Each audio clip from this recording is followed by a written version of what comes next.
¿Qué tal? Muy buenas tardes. Una vez más, bienvenido usted que nos sigue a través de Facebook en vivo, a través de YouTube y a través de la frecuencia de 97.7 de Grupo Radio Centro. Somos Álvaro Delgado y Alejandro Páez Varela en Los Periodistas. Hoy en una mesa muy especial para hacer una valoración sobre el mensaje del presidente Andrés Manuel López Obrador en el Zócalo con motivo del primer año de que ganó las elecciones presidenciales, Alejandro. El presidente hablaba hace unos momentos de no se tolerará la tortura ni ninguna otra violación de derechos humanos. También hablaba sobre se terminó la guerra de exterminio contra el crimen organizado, dijo. Ya no se permiten racias ni masacres. En fin, el mensaje creo que es un adelanto de o no sé cómo le va a hacer para el 1 de diciembre, porque se adelantó varios meses a lo que tradicionalmente es el mensaje de septiembre. Tenemos una mesa muy brillante, muy relevante, Alejandro. Si me permites presentar a nuestros invitados. Juan Pablo Espinosa de los Monteros es consultor político, coordinador de Abre Más los Ojos, que fue coordinador de la campaña de divulgación y acción política de la campaña de Andrés Manuel López Obrador. Bienvenido, Juan Pablo. Mucho gusto y un honor estar aquí con ustedes, con todos ustedes. Muchas gracias. Gibran Ramírez Reyes, politólogo, secretario general de la Conferencia Interamericana de Seguridad Social. Bienvenido, Gibran. Muchas gracias, Álvaro, es un gusto. Gracias por la invitación. Gracias a ustedes. Y Jorge Javier Romero Vadillo, también politólogo, doctor en ciencias políticas. Bienvenido. Álvaro, Alejandro, gracias. Gibran, Juan Pablo. Interesante mensaje. Se ve que tenía prisa el presidente. Habla de 75 compromisos de 100 cumplidos. Eso es lo que él dice. Pero tiene una primera frase en la que se refiere a... Es un cambio de verdad, dice. El cambio de gobierno no ha sido más de lo mismo. Vamos a escucharlo. Con lo conseguido en 7 meses bastaría para demostrar que el cambio de gobierno no ha sido más de lo mismo, que por el contrario está en marcha una profunda transformación. Él habla del inicio de una transformación. Jorge Javier. Bueno, es muy pronto para ver si realmente vamos a ver un cambio de régimen. Hasta ahora no es un cambio de régimen. Y si es un cambio de régimen lo que se perfila, a mí me preocupa que sea un cambio hacia un régimen que de nuevo vuelve a centralizar todo el poder en el presidente de la República, merma los contrapesos y gira mucho en torno a la personalidad del presidente. Yo creo que todavía es muy pronto para decir que esto se va a consolidar como un cambio de régimen. Los cambios de régimen no se pueden simplemente decretar así, son procesos complejos históricos, ¿no? Entonces yo soy muy escéptico frente a este asunto. Juan Pablo Espinosa. Es un anuncio comunicativo. Creo que hay señales muy claras de un cambio de régimen. El rompimiento del sistema de partidos. La transformación del sistema de medios de comunicación y muchos otros ejemplos. Yo creo que el presidente está invitando también a la gente a participar en este cambio de régimen que tiene que tener su tiempo de duración, su tiempo de resultados, su tiempo de análisis y evaluación, pero hay señales de que es un cambio de régimen. ¿Cambio o no cambio de régimen, Gibran Ramírez? ¿O cambio de gobierno nada más? Sin duda hay un cambio de régimen que puede observarse en varios factores. El primero, ya lo mencionaba Juan Pablo, es que se acabó el sistema de partidos como lo conocíamos sin una reforma electoral.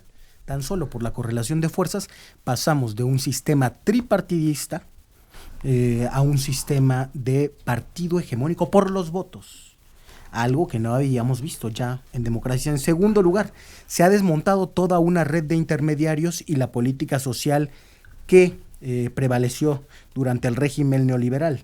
Es otro indicador de cambio de régimen. Y en tercer lugar, como decía Jorge Javier, hay una concentración del poder, eso sí debo decir, a diferencia del viejo presidencialismo, del poder federal, sí está dejando de subsidiar al falso federalismo que teníamos, está dándole la espalda a ese falso federalismo subsidiado, pero lo que está concentrando es la administración pública federal que, tal como está en la Constitución, ya debe organizarse según el criterio del presidente de la República. El poder ejecutivo se deposita en una persona. El presidente habla también sobre el fin de muchos ismos, el influyentismo, el nepotismo, cualquiera de los otros ismos, del clientelismo, dice él. Vamos a este segundo audio. Empiezo pues por informarles que ya no se tolera ni se permite la corrupción desde la presidencia de la República.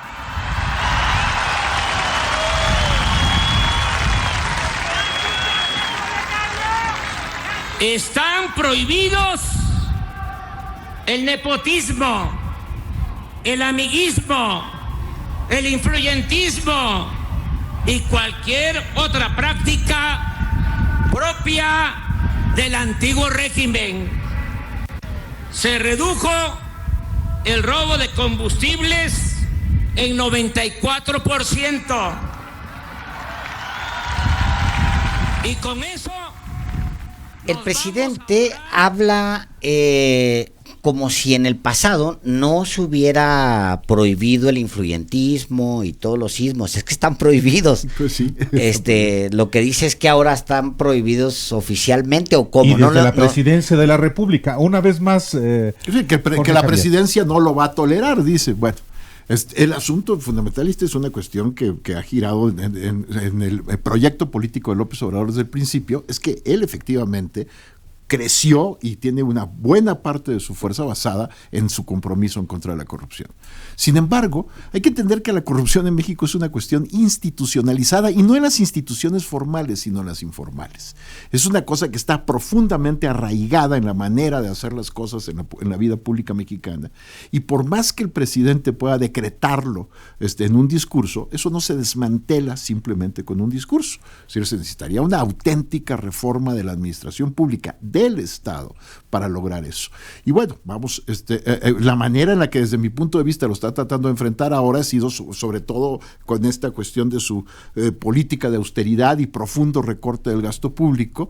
Yo creo que va a ser muy poco efectivo en lo que se refiere concretamente a la corrupción, porque porque eso está muy arraigado en la sociedad. Pero mexicana. no la voluntad política, la definición desde la presidencia de la República de no solapar las corruptelas y todos los vicios precisamente que tienen que ver con el presidencialismo mexicano y cuya concentración del poder no devenía de la voluntad popular, como en este caso, sino de otro tipo de la voluntad política para esto es un elemento, pero lo fundamental es que tuviéramos un sistema que acabara con la impunidad en torno a la corrupción, y eso necesita una muy fuerte fiscalía autónoma del poder político, no a un empleado del presidente ahí, sino una auténtica fiscalía autónoma. Se necesita también una profunda reforma del poder judicial que, bueno, parece que se están dando algunos pasos, incluso impulsados por el propio poder judicial,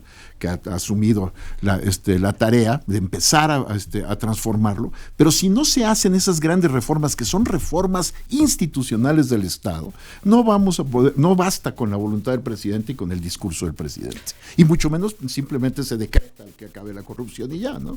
Fue Jorge Javier Romero y ahora vamos, por favor, con Juan Pablo Espinosa. Sí, pues como bien lo decía, es un mensaje que ha sido como una de las banderas más importantes del ahora presidente de la República. Yo creo que es un mensaje que se tiene que seguir repitiendo.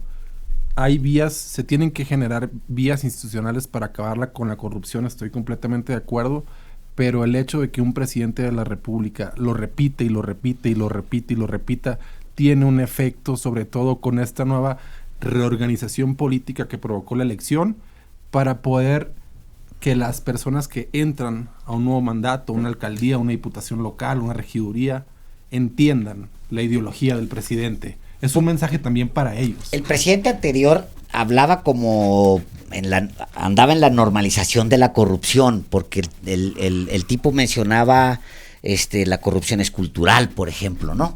O sea, la normalización de la corrupción. Tú lo que dices es que el discurso, el repetir una y otra vez esta idea de no se tolera y no se tolera y no se tolera, puede ser muy eficiente, y lo que dices tú es que más bien es en el andamiaje institucional en el que se puede construir algo duradero en el combate a la corrupción. Pero estamos hablando en el marco de un discurso político, no estamos hablando ahorita en el marco del decreto de una ley o de una propuesta de ley, estamos hablando en el marco de un discurso político como el que acaba de dar ahorita. Por eso yo considero importante que lo repita. Sí, bueno, de la Madrid lo repitió y lo repitió y lo repitió también. Digo, claro, fue su discurso. Pero no puede haber, no puede haber circunstancias muy diferentes con de la transformación Madrid en el andamiaje jurídico, en el andamiaje institucional, si no existe una voluntad, una convicción precisamente de transformar ese andamiaje jurídico y esa andamiaje institucional. Gibran, tú ¿cómo valoras precisamente este mensaje de López Obrador en el sentido de, desde la presidencia, erradicar por lo menos la corrupción desde el punto de vista de consentirla?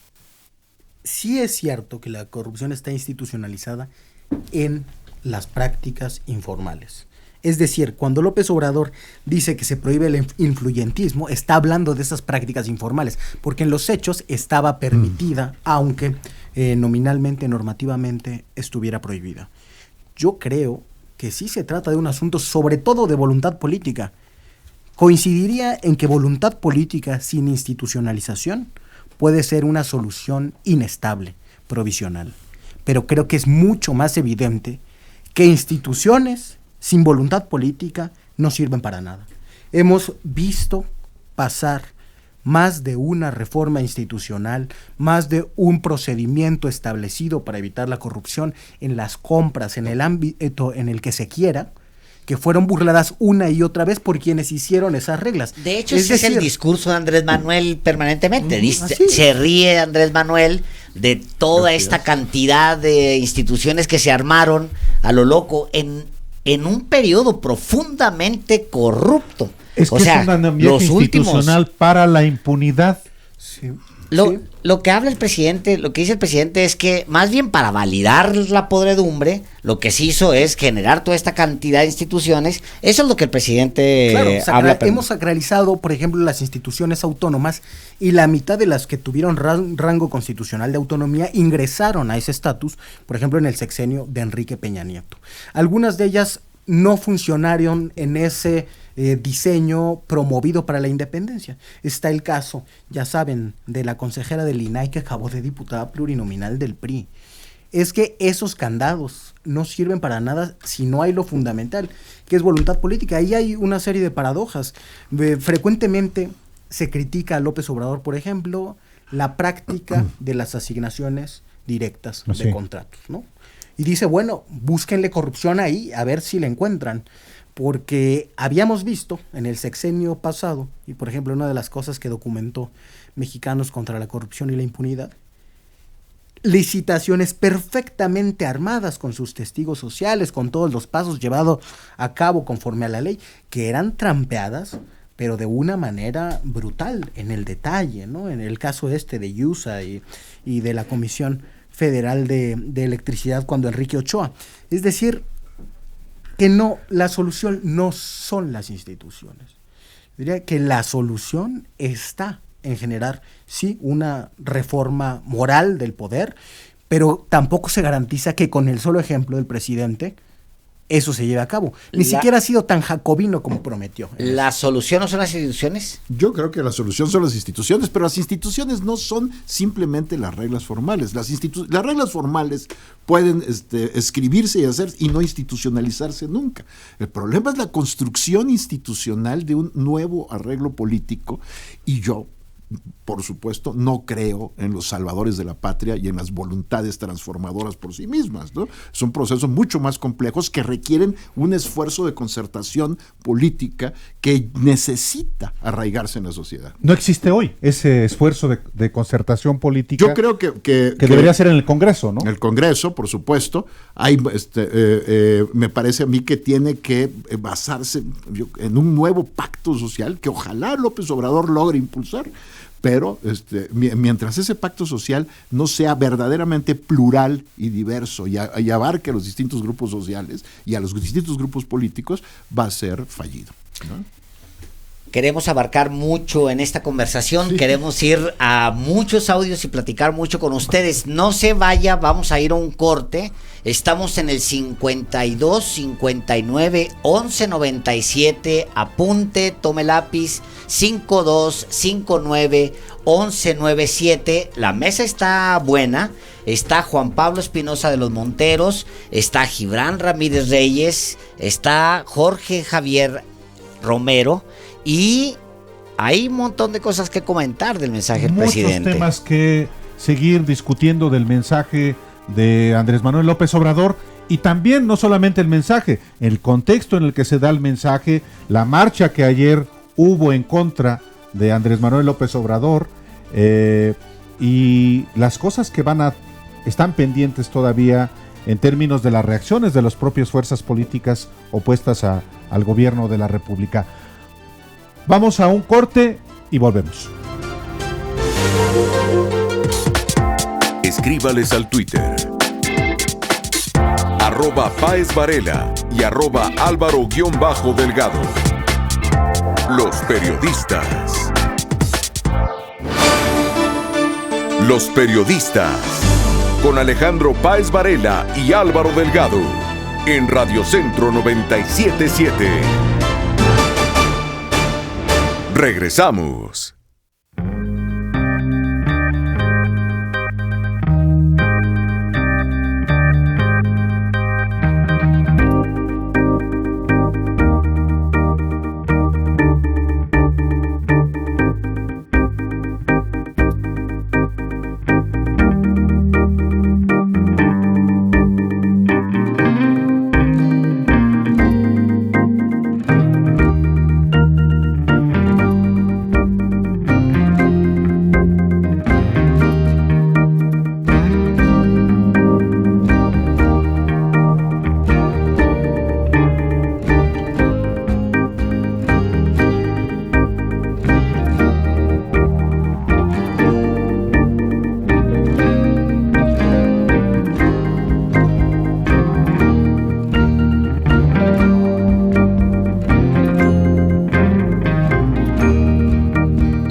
Los periodistas, con Alejandro Páez Varela y Álvaro Delgado, en Radio Centro 97.7. Regresamos. Hemos establecido una relación amistosa y de respeto con el pueblo y el gobierno de Estados Unidos. Y este proceder nos ha permitido... Es Andrés Manuel López Obrador hablando sobre la relación de México con Estados Unidos, y justamente desde Washington tenemos a mi amigo Jesús Esquivel, corresponsal de la revista Proceso allá en Washington. ¿Cómo estás, Jesús? Muy buenas tardes. Muy bien, Álvaro. Buenas tardes. Oye, ¿qué pasó con Donald Trump respecto de México? Mira, a pesar de Japón en su primer acto oficial en la Casa Blanca, lo primero que hizo fue felicitar a López Obrador. Dijo, está haciendo un trabajo grandioso, por lo cual a 16,000 personas este fin de semana y a un supervisor. Están haciendo un gran trabajo y tiene a 6,000 personas en la frontera con Guatemala. Esta referencia de Trump, supongo, Álvaro, que está dirigida a los elementos de la Guardia Nacional. Está claro lo de Guatemala, y es que al mandatario le entregaron las cifras preliminares de las capturas de inmigrantes indocumentados el pasado mes de junio, que con respecto al de mayo, cuando la patrulla fronteriza detuvo a 130,000 personas, ha disminuido en un 25%. Agregó Trump, es verdad, están haciendo un buen trabajo. Por ahora están haciendo un muy buen trabajo, estamos muy contentos con lo que están haciendo, y fue por lo de las tarifas que lo están haciendo. El punto es que están haciendo un muy buen trabajo y es muy inteligente que lo hagan, porque es una fracción muy pequeña. Suena como si fueran muchos soldados, pero es una fracción de lo que hubiese costado las tarifas a México. Está claro, Álvaro, que Donald Trump por el momento está descartando el volver a amenazar a nuestro país con la imposición de un impuesto unilateral a las exportaciones que hacemos a la Unión Americana, pero viene la revisión del acuerdo firmado el 7 de junio, cuando se cumplan los 45 días, que es aproximadamente el día 22 de este mes. Y ahí hay que ver si las estadísticas que le van a entregar a Trump esta semana lo tienen contento. Por lo pronto, esta felicitación al gobierno de López Obrador, que me imagino entre la comunidad defensora de los inmigrantes indocumentados procedentes de Centroamérica y entre estos, no cae muy bien, porque pareciera que está felicitando a la patrulla fronteriza de su país. Efectivamente, Jesús, muchísimas gracias por tu reporte desde Washington. Hasta luego. Hasta luego, Álvaro. Seguimos con la mesa de análisis. Dice el presidente, se canceló la condonación de impuestos a potentados e influyentes. No es algo menor. Vamos a escucharlo. Se canceló la condonación de impuestos a potentados e influyentes. Les recordamos que estamos aquí en la cabina de Radio Centro Noticias, en nuestro teléfono 52 59 11 97. La frecuencia en la Ciudad de México es 97.7 y en Guadalajara el 700 AM y en Monterrey el 1540 AM. Me gustaría mucho saber tu opinión, Jorge Javier Romero. Dice el presidente, se canceló la condonación de impuestos. Bueno, eso por supuesto que es una cosa importantísima, porque es inaceptable que haya condonaciones negociadas políticamente. Y eso era una tradición mexicana, pero histórica. Hay en el libro de Timothy Anna sobre el Imperio de Iturbide, dice que lo primero que acordaron los que estaban haciendo la independencia en 1821 era que independencia quería decir dejar de pagar impuestos, ¿no?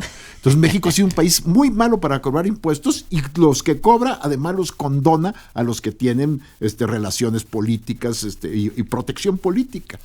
Ahora, esto solamente es una pequeña parte. A mí, yo sigo pensando que que si López Obrador verdaderamente tiene la intención de un fuerte gasto social, ese solamente se puede sustentar en una profunda reforma fiscal.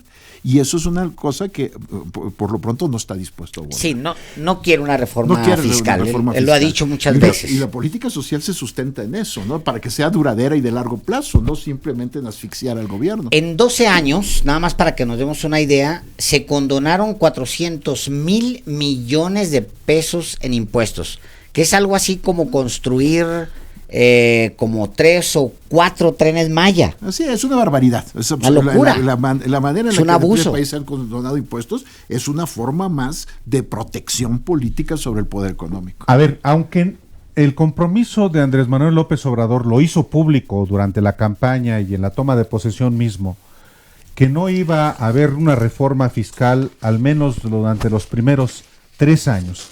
¿Qué significado político tiene el que el presidente de la República emita un criterio, una definición para precisamente no condonar los impuestos de los grandes empresarios, de los grandes corporativos instalados en México, Juan Pablo?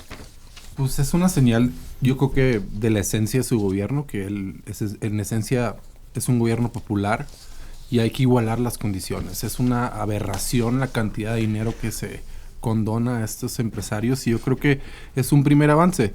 No va a haber una reforma fiscal, quién sabe si la hay o no, pero creo que sí. Él dijo que en 3 años no. Quizá vayan a cambiar cambien las condiciones con la caída de la recaudación, por ejemplo. Sí, yo creo personalmente que puede ser necesario antes de esos 3 años, pero pues es nada más para discutir esta cantidad de dinero que se condonaba, pues sí es un cambio bastante importante desde mi punto de vista, y es un cambio que a lo mejor no se ha comunicado muy bien. Gibran, tú estás muy involucrado en los asuntos de carácter laboral y social, simplemente por el organismo en el que te encuentras y porque has estado en el corazón del propio proyecto de López Obrador, particularmente en el ámbito social. En efecto, dice Jorge Javier Romero, para poder solventar todo el andamiaje económico de los programas sociales se requieren recursos y una parte sí provienen de la condonación, de la no condonación de impuestos, pero sin reforma fiscal no se ve cómo pueda haber esos recursos suficientes. Es cierto. Al país en su diseño institucional le hace falta recaudar más. No recaudamos como los países serios, por decirlo de algún modo. Pero esto va por pasos. No puede hacerse todo al mismo tiempo y lo que está en marcha es una reorganización del poder. Esto de los impuestos y su condonación tenía una doble función. Tú lo sabes perfectamente porque has estudiado como nadie a las organizaciones de ultraderecha.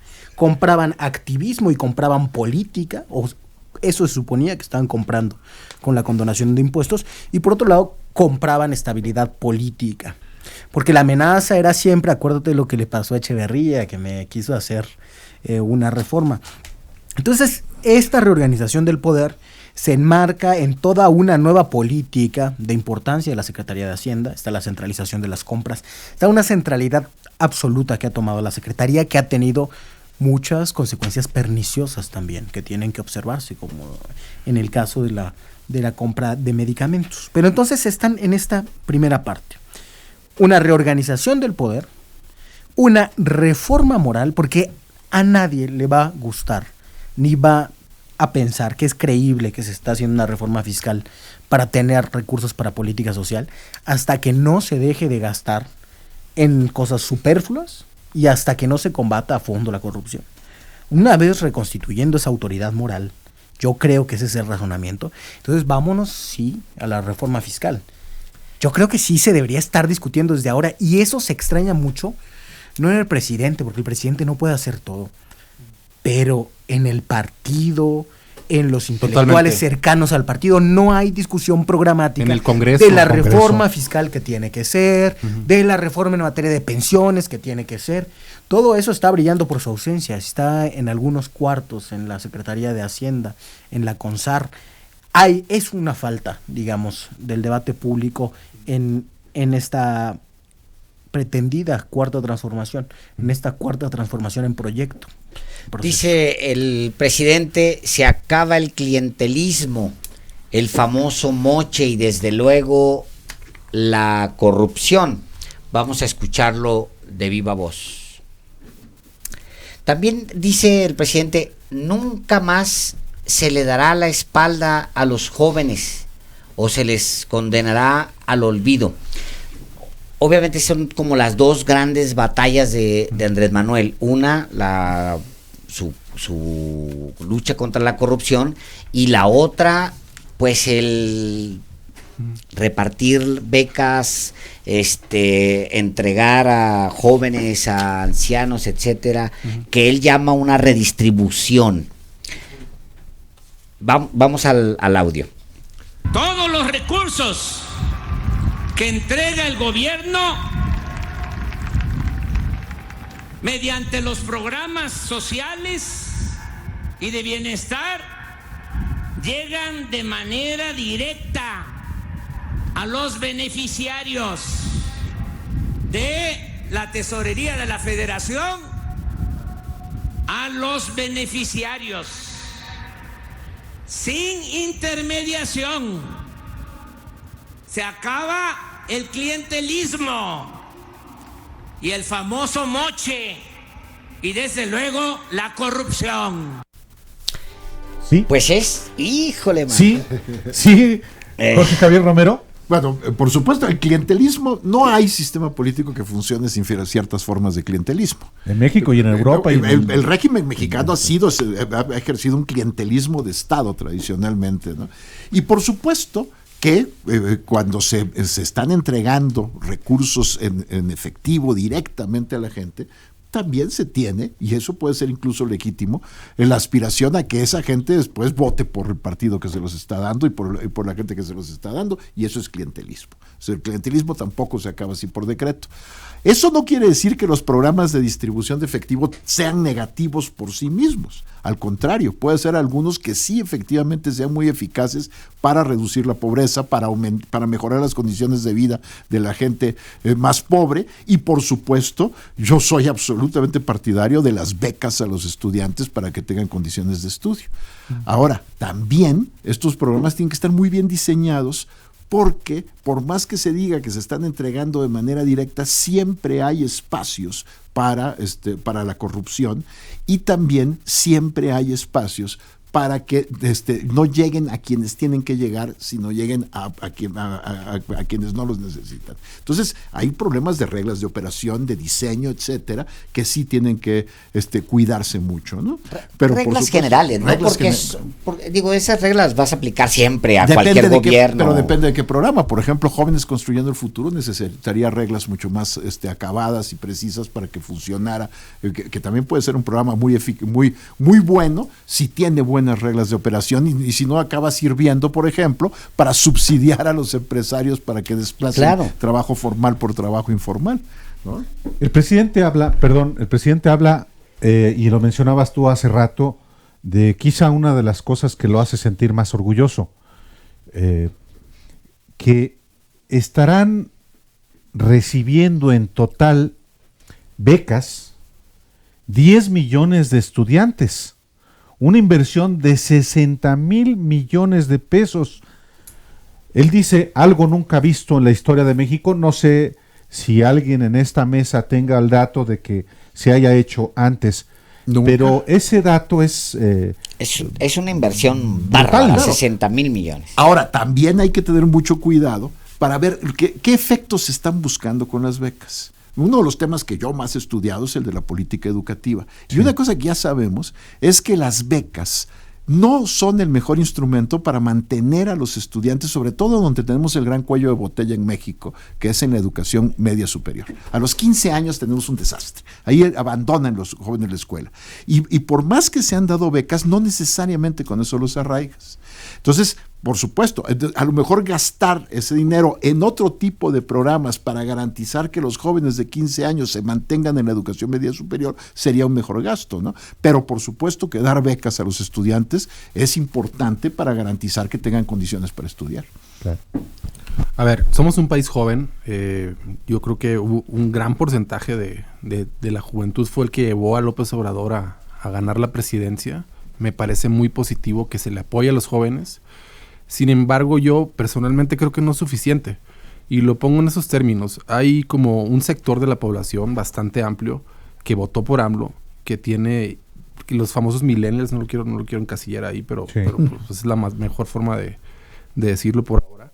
Que tienen intereses, por ejemplo el medio ambiente, por ejemplo la movilidad, como la tecnología, las tecnologías de información, que faltan en la agenda de López Obrador. O sea, no es suficiente entregarles un apoyo, sino también yo creo que el gobierno debe de impulsar de alguna manera estas agendas que van de acuerdo y van de la mano con la generación que está ahorita estudiando y trabajando en estos rangos de edad.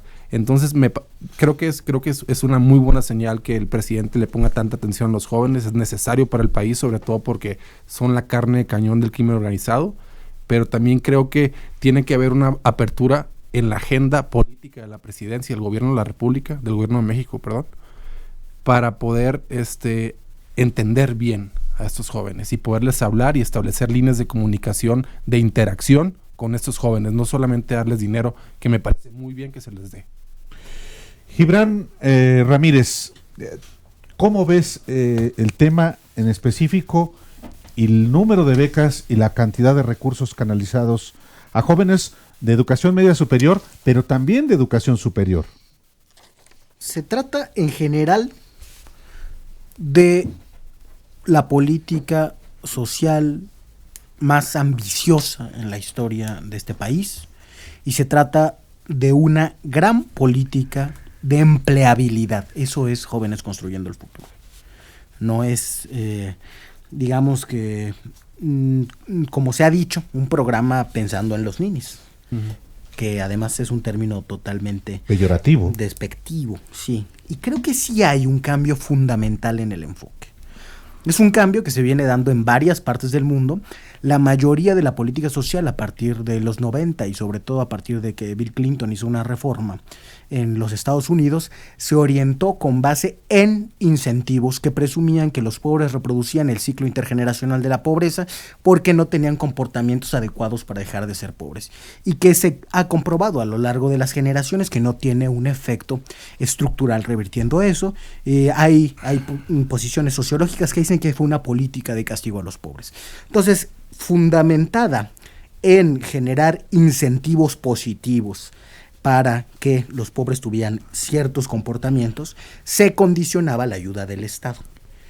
Entonces, en el diseño general de esta vieja política social hay un bien que está condicionado a ciertas circunstancias, que evalúa un intermediario, se supone, para orientar este bien a beneficiarios focalmente, es decir, a quien lo necesita. Uh-huh. En este espacio de intermediación hay quien decide si te toca, si no te toca. Hay los otros intermediarios, por ejemplo, los que te tienen que firmar el médico, que sí viniste a la consulta y que te puede cobrar un poco. Y hay la circunstancia de que se repartía el dinero en efectivo. En la política de López Obrador, además de que hay un enfoque universalista, sí, de que se trata de transferencias electrónicas o en cheque. Esperemos que la estrategia de bancarización del Banco del Bienestar, que hoy lo anuncia, ¿no? Así es. Hoy anuncia que ya, logre cubrir en todos los centros integradores de desarrollo su cuota de un cajero para lograr esta atención ya por medios electrónicos, pero sí desaparece, digamos, el incentivo de la focalización y el de la intermediación para condicionar a la lealtad política la dotación de esos recursos. O sea, no son jóvenes capturados por una beca, por un... Pues no, ahí una tienen su cantidad de dinero. tarjetita. Y no está el señor que les entrega el sobre con billetes, que le saca una parte. A mí me ha tocado estar en entregas de tarjetas y me ha sorprendido que se desconcierten los ancianos, porque, ¿y de esto cuánto le tengo que dar? ¿Cómo que es el doble? O sea, por lo menos, en algunos lugares, yo sé que la evidencia anecdótica nunca basta para generalizar nada. Es una práctica que se imposibilita por las condiciones que se han determinado en esta nueva política social. Quiero recordarles que estamos en vivo por el 97.7 y en el canal de Radio Centro en YouTube. Pero esto no se acaba para usted que nos sigue en este programa de análisis, porque a las 8 de la noche se va a quedar también en este espacio Julio Hernández López, el director editorial de Grupo Radio Centro, conocido como Julio Astillero. Julio Astillero, con un programa especial de 2 horas, desde las 8 de la noche hasta las 10 de la noche, desmenuzando lo que tratamos de hacer aquí respecto del informe de López Obrador hoy, a un año de su victoria electoral. Regresamos, no se mueva. Escríbales al Twitter @Páez Varela y @Álvaro_Delgado. Los periodistas. Los periodistas. Con Alejandro Páez Varela y Álvaro Delgado. En Radio Centro 97.7. Regresamos. Springer presenta.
Alejandro Páez Varela y Álvaro Delgado en Radio Centro 97.7.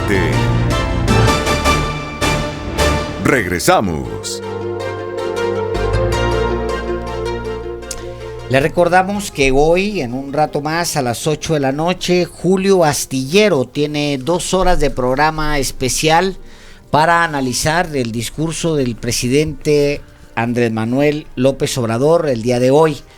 Estamos en una mesa de análisis aquí en el 97.7 y vamos a dar lectura de algunos de los mensajes, muchos que han llegado el día de hoy, para que no se nos acumulen, Álvaro, una tarde por favor. Maravillosa. ¿Sí? Desde la cabina del estudio se ve parte del Valle de México en donde cae la noche, una tarde extraordinaria y en efecto, precisamente alguien que no es del Valle de México sino del estado de Jalisco, de Zapopan, Salvador Munguía, nos llama para decirnos: señores, con respecto a lo que comentan sobre los acarreados al mitin de López Obrador, les puedo decir que nosotros como ciudadanos acudimos al mitin por nuestros propios medios. Entiendo que ustedes aún vivan en el pasado, pero la mayoría de los que llegamos en los autobuses al Zócalo de la Ciudad de México fuimos a dar apoyo al señor presidente. Es falso que somos acarreados. Dice Drúmulo Celayo de la Cuauhtémoc, aquí en la Ciudad de México: el discurso de Obrador me da la impresión que fue una gran pieza discursiva porque fue informativo, propósito y sobre todo convoca a la unión de todos los mexicanos, dice el señor Drúmulo Celayo. José Luis Ramírez de San Pablo Jalpa, en Azcapotzalco, dice: los señores que marcharon el día de ayer con Fox y Calderón de seguro tienen hasta dolor de estómago del coraje que les dio con el discurso de López Obrador hoy. Dice Javier Sánchez Pérez: ¿están seguros que López Obrador es honesto? Y Roberto Cuellar de Azcapotzalco dice: no es justo que el gobierno obligue a las personas a acudir a los eventos de López Obrador. Mi esposa trabaja en un tianguis y el presidente los obliga a ir, amenazándolos con que si no acuden, los descansarán 2 semanas. Me dice Marta Tenorio, y porque lo dirige a mí, porque fue el que comentó esto: es cierto que en el Zócalo también se vieron acarreados. A mí me comentó un joven taxista que a ellos les estaban presionando a acudir o los iban a sancionar y les retirarían el tarjetón. Y por último, Juan de Dios Acosta nos dice: me da una gran tristeza por nuestro país.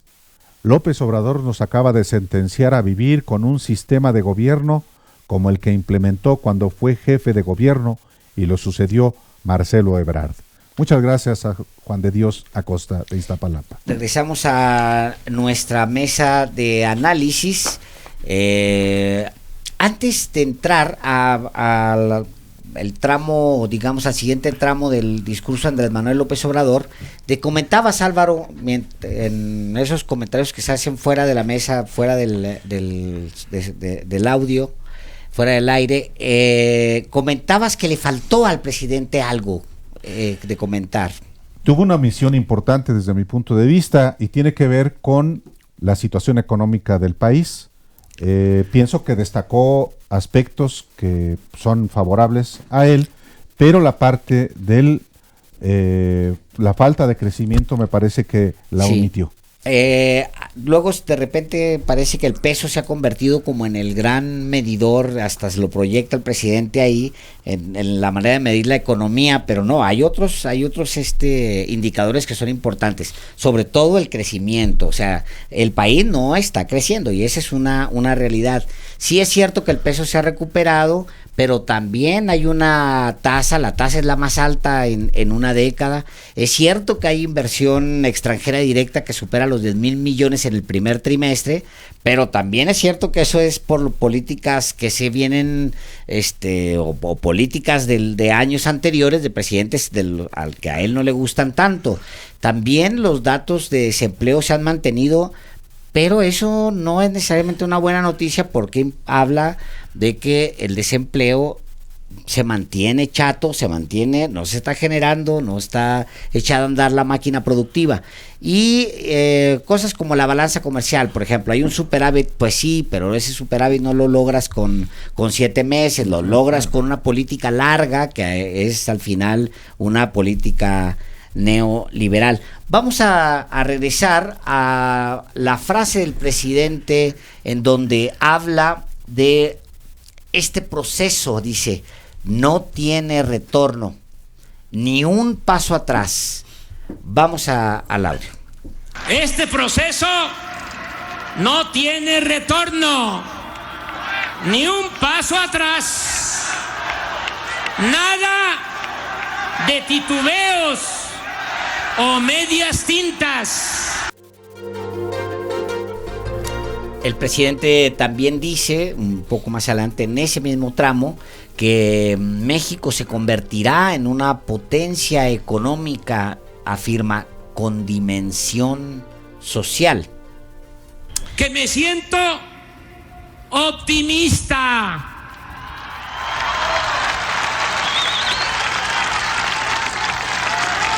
Pienso, amigas y amigos, que este mismo año, a más tardar en diciembre, terminaremos.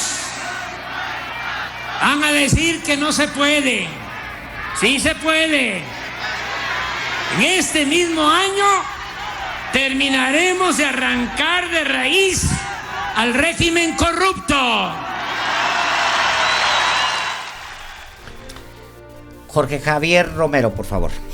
Efectivamente, estamos ante una situación que parte de un colapso del sistema político que nació a partir de 96, ¿no? Del pacto político de 96. Y ese sistema político se colapsó en buena medida por incapacidad y también por la corrupción. Y dio muy malos resultados y la corrupción se generalizó.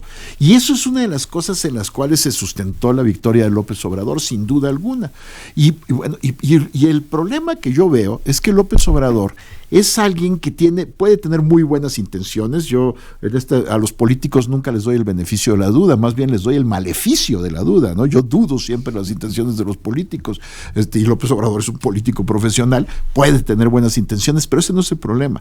El problema fundamental es que incluso cuando muchos de los temas que diagnosticó en la campaña y que siguen siendo parte de su agenda político son correctos, el problema es que sus respuestas ante esos retos suelen estar en extremo vinculadas a sus intuiciones y sus opiniones, y quiere convertir esas intuiciones y opiniones en políticas públicas, ¿no?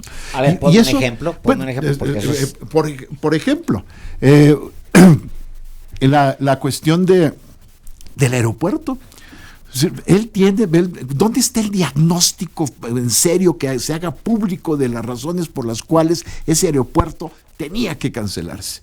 Porque sabemos que es un subterfugio decir que fue por la consulta. La consulta no tiene ninguna sustento real sobre la opinión de la gente, ¿no? Entonces, ¿cuál es el diagnóstico? A mí me parece que más que otra cosa detrás de ahí hay una intuición que él quiere transformar en acción de gobierno y muchas otras. Todo el tiempo parece que está actuando de acuerdo a sus intuiciones y que esas intuiciones... Otra cosa, el Tren Maya.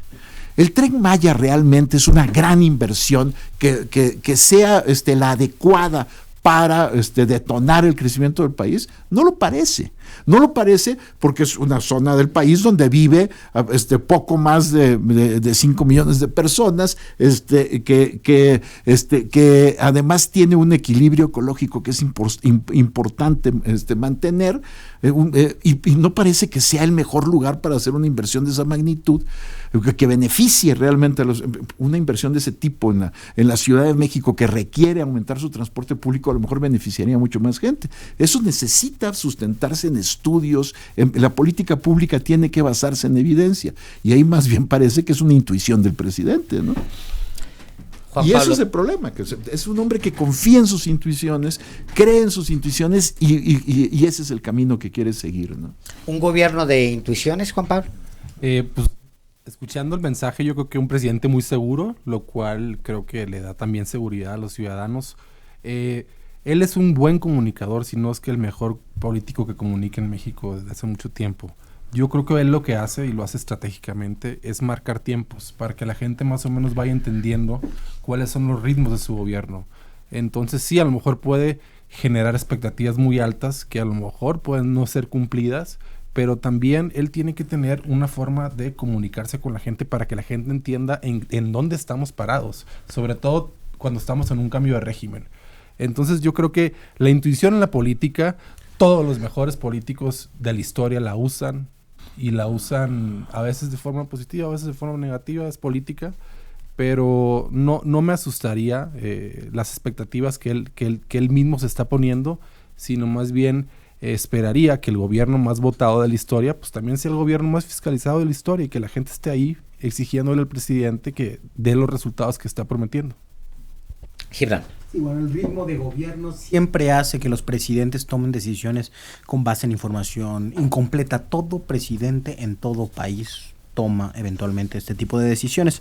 En el caso del aeropuerto, a mí me pareció muy completo el informe de Jiménez Espriu del 26 de abril, donde denunció el financiamiento oneroso, la cero planeación urbana, los sobrecostos extraordinarios, hasta por 70%. A mí eso me parece que es técnicamente muy sólido.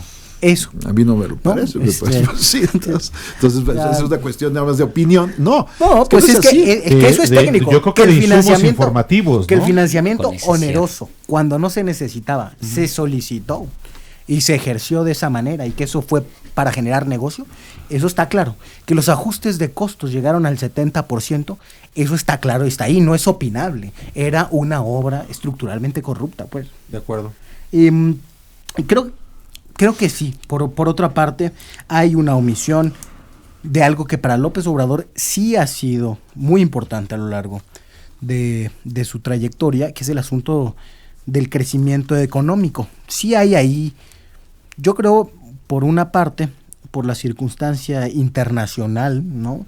Una justificación. Estados Unidos está creciendo. O sea, y nuestra economía está anclada a esa economía. Eso es un hecho. Sí, pero más bien le sacaron dinero a la economía. Hay en todos los cambios de administración en México.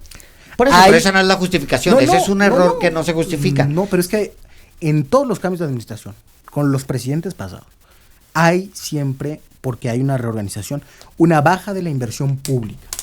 Esa baja de la inversión pública ha sido por eso, a lo que me refiero es que es una anomalía que debieron haber previsto para que no hubiera esa baja. Es una anomalía, ¿por qué? Pues es muy sencillo, hombre. No, por eso, pero esa baja ha sido la menor en los últimos sexenios. Todavía no sabemos, Gibran, porque eso se está reflejando apenas, a menos de que tengas cifras que yo no tengo. Están los datos del primer trimestre. Pero está el problema de que se está convirtiendo la baja en la inversión pública, se está convirtiendo ya en estructural, ¿no? Es el recorte problema. Del recorte de la administración pública es bestial. Eso lo tendremos que ver al final del año, viendo qué tanto su ejercicio hay. Eso es lo que yo también digo, con lo cual se prolongaría demasiado la caída del crecimiento. Eso ya lo Esto tiene que rebotar muy pronto porque es una promesa del presidente. La promesa del presidente es un 4%.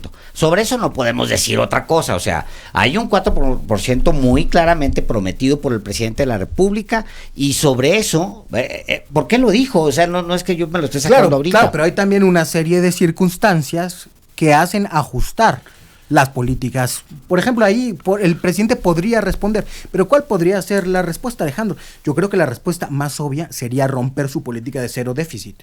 Ahora, ¿qué impactos tendría No eso? necesariamente. Esa es la respuesta más obvia. Mira, A ver, ¿cuál otra? ¿Qué es lo que provoca? Es la sequedad, la falta de inversión pública. Porque ahora, lo que hicieron fue sacar, no invertir. Mira, Gibran, es normal. Por ejemplo, ¿por qué? En Pemex se está invirtiendo en infraestructura mucho más de lo que se invertía en el sexenio pasado. Se sacó de otras partes, como en infraestructura de telecomunicaciones y de transportes. Pero es normal, nadie dice que sea una anomalía. Es normal, y estaba previsto que pudieran haber sacado la chequera y haber dicho, a ver, traemos 4 o 5 cosas que hacer. La única razón por la que sucede esto para los gobiernos en un principio es que se pasan una chequera que no trae tu nombre. Entonces tú agarras, tienes otro proyecto, entonces, pues mientras empiezas a sacar cheques para, así es como opera, es muy sencillo. Pero la reorientación y ellos ha sido brutal. O sea, hay una reorientación del gasto. De acuerdísimo. Pero sí no se han generado canales para gastar todo lo ahorrado hasta el momento. Creo que tiene que ver con el... Entramos a la etapa final de esta mesa de análisis El que ha tiempo es un resultado verdugo, querido intensa. Prometía estar todavía más, pero se nos agota el tiempo. Y vamos a entrar a una parte final con una valoración, con una conclusión final que tiene que ver además con algo que reiteradamente le están achacando a López Obrador, y él lo repite también como la frase de hoy, en el sentido de que no luchamos para construir una dictadura, luchamos para construir una verdadera democracia. No luchamos para construir una dictadura, luchamos para construir una auténtica, una verdadera democracia. Una conclusión, Jorge Javier Romero, sobre esta frase y sobre el mensaje hoy del presidente. Bueno, lo que vimos hoy fue un discurso. Como bien dice Juan Pablo, el presidente es un extraordinario comunicador político y lo que vimos hoy lo vimos hoy en el terreno que mejor maneja, que es el discurso de plazuela, ahora convertido en discurso de gran plaza, ¿no? Y por supuesto, es un discurso donde él subraya no solo las cosas que considera positivas de lo que ha hecho, sino también insiste en su proyecto. Esta última frase es una frase que le hemos oído a muchos dictadores. Yo, por supuesto, no creo que vayamos a una dictadura de ninguna manera, pero tampoco quiere decir nada. La verdadera democracia ha sido encarnada. Mussolini, todos hablaban de la verdadera democracia. Las democracias populares se llamaban democracias populares y eran, pues todas hablaban de que eran la verdadera democracia. Una y otra vez hemos oído hablar a hombres providenciales que se convierten en representantes de la voluntad popular, de la voluntad general, ¿no? Es decir, los que verdaderamente encarnan la democracia. El discurso de los fascistas de los años 30 era ese: la democracia representativa obstaculiza, y en cambio yo, que tengo voluntad política, soy el que va a hacer bien las cosas porque no tengo todos esos obstáculos. Por supuesto, yo no creo que vayamos hacia allá, ni mucho menos, pero tampoco creo que decirlo así sea simplemente garantía de nada. Lo que necesitamos es fortalecer un régimen democrático de división de poderes y contrapesos, y no creo que vayamos en ese sentido. Juan Pablo, adelante. Bueno, un año, yo el año pasado estaba festejando, la verdad, este día, fue un día muy bonito. No creo en el determinismo histórico, o sea, no creo que la repetición de frases nos den algún indicador de lo que viene. En lo que me toca a mí, y haciendo una reflexión final, porque yo no soy experto en economía ni en esos temas, yo haría una invitación. La comunicación del gobierno es algo que me preocupa a mí. Sí. ¿En qué sentido? Las mañaneras han resultado un excelente ejercicio para acercarse a la ciudadanía, para poner una agenda diaria, inmediata. Sin embargo, en la misma readaptación de los medios de comunicación a esta dinámica de comunicación establecida por presidencia del presidente, no se ha podido establecer desde el gobierno una agenda de mediano plazo o de largo plazo que la gente pueda entender. Es decir, se desarrolla un discurso inmediato que no te permite ver lo que puede significar un legado o una épica de gobierno. Entonces, desde mi punto de vista, a donde tiene que pasar este gobierno es precisamente a una comunicación no vertical, sino horizontal, y estar más en contacto con la ciudadanía para poder tener mejor mecanismos de rendición de cuentas. Gibran Ramírez, adelante. Sí, a mí me parece muy importante el discurso de este día de la victoria. Creo que nos ayuda a tomar perspectiva del terremoto que significó la elección el año pasado, que no fue cualquier elección. Se trata, el discurso de López Obrador, todo el proyecto de López Obrador se trata de reencantar la democracia.